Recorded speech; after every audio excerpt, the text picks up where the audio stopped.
بسم اللہ الرحمن الرحیم۔ السلام علیکم۔ آج کی ویڈیو کے اندر ہم نماز کے بارے میں بات کریں گے۔ اسلام لانے کے بعد اللہ تبارک و تعالیٰ کا جو سب سے بڑا حکم ہے وہ نماز کا ہے۔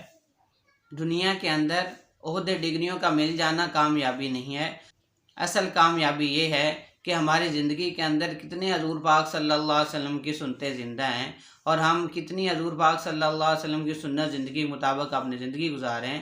اصل کامیابی یہ ہے۔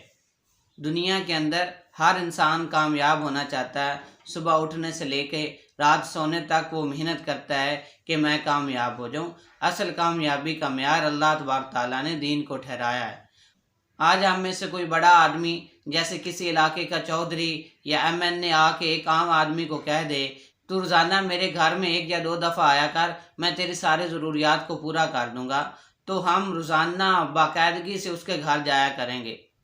خود اللہ تبارک و تعالیٰ ہمیں دن میں 10 مرتبہ اپنی کامیابی کی طرف بلاتے ہیں کہ ہم اذان کی آواز سنتے ہیں، مؤذن کیا کہتا ہے؟ حی علی الفلاح، چلے آؤ فلاح کی طرف، دوڑے آؤ فلاح کی طرف۔ تو کامیابی کا معیار اللہ تبارک تعالیٰ نے دین کو ٹھہرایا ہے۔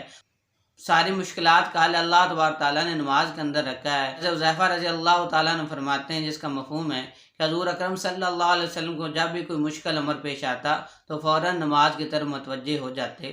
اس لیے ہمیں بھی چاہیے، کوئی تکلیف آ جاتی ہے، کوئی مصیبت آ جاتی ہے تو ہم نماز کے ذریعے اللہ تبارک تعالیٰ سے اپنے مسائل کو حل کروائیں۔ تو اللہ تبارک تعالیٰ ہمیں عمل کرنے کی توفیق عطا فرمائے، آمین۔